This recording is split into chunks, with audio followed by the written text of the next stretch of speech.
Hər vaxtınız xeyirli olsun, dəyərli mühasiblər, maliyyəçilər və sahibkarlar. Mən Namiq Əlizadə bugün sizə əlavə dəyər vergisi haqqında bəzi məlumatları verəcəm. İlk öncə onu qeyd edeyim ki, Azərbaycan Respublikasında vergi tutma vergi məcəlləsi ilə tənzimlənir.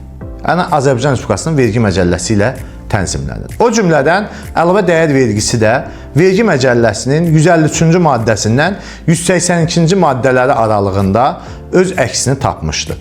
Bu maddələrdə biz vergi tutma anlayışı, yəni əlavə dəyər vergi anlayışına, əlavə dəyər vergi obyektinin vergi tutma obyektinə, bəyannaməsinin təqdim olunmasına, verginin hesablanmasına, hesabatların təqdim olunma dövrünə və sair kimi məsələlərə toxunacaq. Təbii ki, bugünkü çıxışda mən bu məqamların tam dərinliyinə toxuna bilməyəcəm. Yalnız və yalnız ilkin anlayışlar haqqında məlumat verəcəm.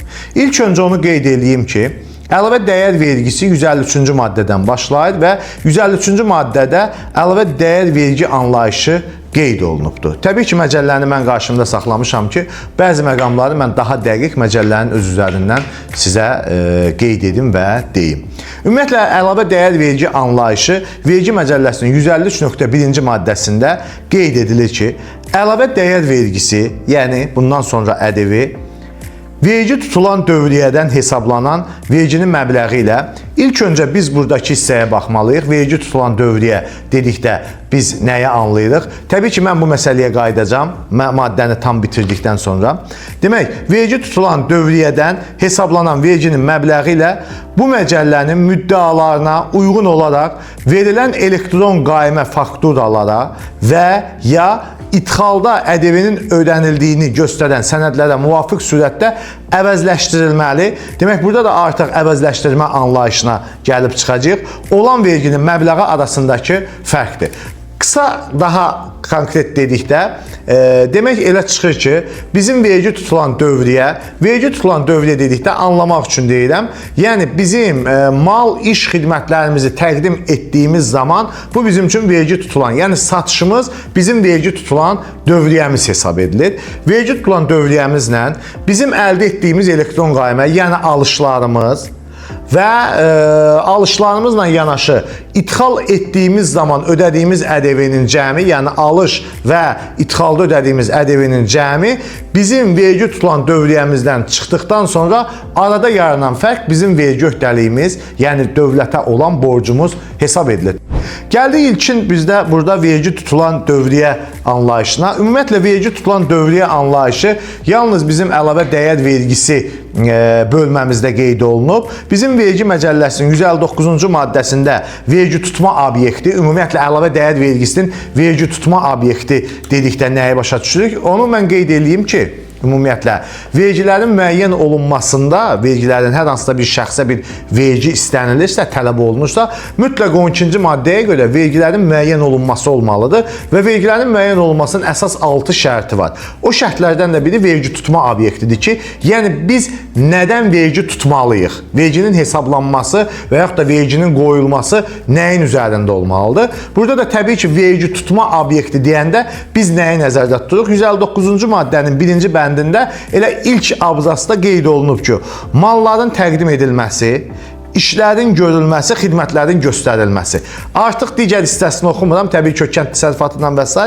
maddəni oxuyarsınız, daha rahat olar. Amma mən ümumi qeyd edim ki, vergi tutma obyektimiz malların təqdim edilməsi, işlərin görülməsi, xidmətlərin göstərilməsi. Artıq buradan bizə məlum olur ki, ümumiyyətlə, əlavə dəyər vergisi satışa aid olan vergidir. Bəzən buna biz satış vergisi də deyirik. Demək, əlavə dəyər vergisi üçün mütləq satan şəxs vergi ödəyicisi, yəni ƏDV ödəyicisi olmalıdır ki, qarşı tərəfə də mal, iş, xidmət təqdim etdiyi zaman həmin əlavə dəyər vergisinin faizinlə öz dərəcəsini müəyyən edib təqdim eləsin mallarını. Demək, bizə aydın oldu ki, əlavə dəyər vergisi mal, iş, xidmətlərin təqdim olunmasından yaranır. 1. İkinci maddəsində isə, vergi məcəlləsinin 159-un ikinci maddəsində isə biz bu fəslin, biz həmin vergi tutulan dövriyyənin anlayışına gəlirik. Yazılır ki, bu fəslin müddəalarına uyğun olaraq vergidən azad edilən malların göndərilməsi. Demək, burada artıq bir fikir ortaya çıxır ki, bizim elə mallarımız var ki, elə işlərimiz, xidmətlərimiz varsa, ardında da göstərilir işlərin görülməsindən və xidmətlərin göstərilməsindən başqa. Demək, bizim elə çıxır ki, elə mallarımız var ki, elə işlərimiz və xidmətlərimiz var ki, bu mallar və işlər, xidmətlər əlavə dəyər vergisindən azaddır. Yəni, vergiyə o malların, işlərin, xidmətlərin təqdim olunması zamanı biz əlavə dəyər vergisi üzərinə gəlmirik. Demək, bu mallardan başqa müstəqil sahibkarlıq fəaliyyəti və ya hüquqi şəxs yaratmadan birgə sahibkarlıq fəaliyyəti çərçivəsində malların göndərilməsi, işlərin görülməsi və ya xidmətlərin göstərilməsi, onlar bu məcəllənin 167-ci və 168-ci maddələrinə uyğun olaraq Azərbaycan Respublikasının ərazisində həyata keçirilirsə, vergi tutulan əməliyyatlar sayılır. Demək elə çıxır ki, bizim 159-cu maddədə vergi tutulan əməliyyatları bizə aydın şəkildə qeyd eləyir ki, vergi tutulan əməliyyat ifadəsi məhz əlavə dəyər vergisinə aid olan bir ifadədir və bizim təqdim etdiyimiz mal, iş, xidmətlərin tərkibində azad olunanları çıxmaqla digər əməliyyatlar bizim əlavə dəyər vergisinə cəlb olunan, vergi tutulan əməliyyatlarımız qeyd olunur. Yaxşı, bizim bununla yanaşı o zaman belə çıxır ki, biz hər hansısa bir mal, iş, xidmətləri təqdim etdiyimiz zaman vergi dərəcəsinə uyğun olaraq mallarımızı əlavə dəyər vergisi üzərinə gəlməklə təqdim etməliyik. Amma vergi məcəlləsinin ümumi hissəsində 13-cü maddədə bizim ümumiyyətlə mal anlayışına və xidmət anlayışına gəlinir. Mal və xidmət anlayışlarında 13.2.8-ci maddədə və 13.2.11-ci maddədə bizim mal anlayışına gəlib. Mən mal anlayışını da oxumaq istəyirəm. Hər hansısa bir maddi və ya qeyri-maddi əmlak. Əmlak dedikdə yenə də vergi məcəlləsinin deməli 13.2.21-ci maddəsində əmlak deyəndə nə anlayış olur? Hər hansı daşınan və ya daşınmaz əmlak.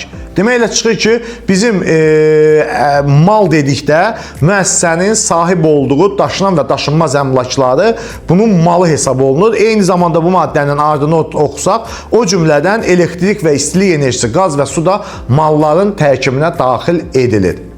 Amma burada bir istisna var ki, deyir, əlavə dəyər vergisinin məqsədləri üçün qeyri-maddi aktivlər, pul vəsaitləri və torpaq mal sayılmır. Demək, artıq biz belə qənaətə gəlirik ki, ümumiyyətlə, başda əlavə dəyər vergisi götürdüyümüz halda, əlavə dəyər vergisini iki yerə böləcəyik. Əlavə dəyər vergisinə cəlb olunmayanlar, yəni əlavə dəyər vergisinə cəlb olunmayan mal, iş, xidmətlər və əlavə dəyər vergisinə cəlb olunan mal, iş və xidmətlər. Əlavə dəyər vergisinə cəlb olunmayan mal və iş xidmətlərin tərkibində biz 13-cü maddədə malların nə olduğunu oxuduğumuz zaman sonuncu bənddə görürük ki, əlavə dəyər vergisi məqsədləri üçün qeyri-maddi aktivlər, pul və torpaq mal hesab edilmir. O zaman demək elə çıxır ki, cəlb olunmayanlardan mal götürdükdə 3 dənə kateqoriya bizim satdığımız torpaqlar bizim üçün ƏDV məqsədləri üçün mal sayılmır, yəni mal satış həyata keçir, amma ƏDV hesablamaq üçün mal sayılmır. 2. Qeyri-maddi aktivləri təqdim elədiyimiz zaman mal sayılmır. 3. Pul vəsaitlərinlə bağlı deyək ki, pulun verilməsi, ona görə əlavə faiz alınması, bu da hansısa bir mal satışı hesab edilmir. Demək, bu bəndlərdə qeyd etdiyimiz adları çəkilmiş kateqoriya mallar bizim üçün ƏDV məqsədləri üçün mal sayılmır və mal kimi hesab edilir. Xidmətlərdə isə 13.2.11-ci bənddə isə mallar, xidmətlər dedikdə biz malların təqdim edilməsi sayılmayan, nəticələri maddi ifadə kəsb etməyən fəaliyyətlərdir. O cümlədən ƏDV-nin məqsədi üçün pul vəsaiti və torpaq. Demək elə çıxır ki, xidmət üçün xidmət sayılmır, yəni xidmətin təqdim edilməsi sayılmır, pul və torpağın demək təqdim edilməsi. Demək artıq buradan ilk öncə onu anlayışımız formalaşır ki, ƏDV məqsədləri üçün, ƏDV əməliyyatları üçün biz iki yerə bölünür. ƏDV-yə cəlb olunmayanlar, ƏDV-yə cəlb olunan. Yəni ƏDV-yə cəlb olunmayan mallar, mal kimi torpaq, qeyri-maddi aktiv puldur, xidmət kimisi isə torpaq və puldur. Biz qeyd elədik ki, bizim vergiyə cəlb olunmayan əməliyyatlarımızla yanaşı vergiyə cəlb olunan əməliyyatlarımız var. Vergiyə cəlb olunan əməliyyatların mahiyyətində o mallar, işlər, xidmətlərin təqdim edilməsi nəzərdə tutulur ki, o mal, iş, xidmətlər əlavə dəyər vergisi ilə qarşı tərəfə satılmalıdır. Amma bəzi dövlətin fiskal siyasətindən bağlı, iqtisadi, sosial inkişafından bağlı dövlət müəyyən proseslərdə güzəştlər və azad olmalar eləyir. Təbii ki, o da bizim üçün vergiyə cəlb olunan əməliyyatlar hesab olunur, amma müvəqqəti bir dövr üçün vergi tutulan dövriyyədən çıxaraq vergidən azad olunan dövriyyəyə daxil edilir. Bunu biz Vergi Məcəlləsinin 164-cü maddəsində qeyd edilən bütün mal, iş, xidmətlərin təqdim olunmasını zamanı biz əlavə dəyər vergisi hesablaması aparmayacaq. Bu məntiqdən elə çıxır ki, bizim vergiyə cəlb olunan əməliyyatlarımız iki yerə bölünür. Vergi tutulan dövriyyə və vergidən azad olan dövriyyə. Vergidən azad olan dövriyyə bizim 164-cü maddənin bəndlərində olan malların, işlərin, xidmətlərin təqdim edilməsi aiddir.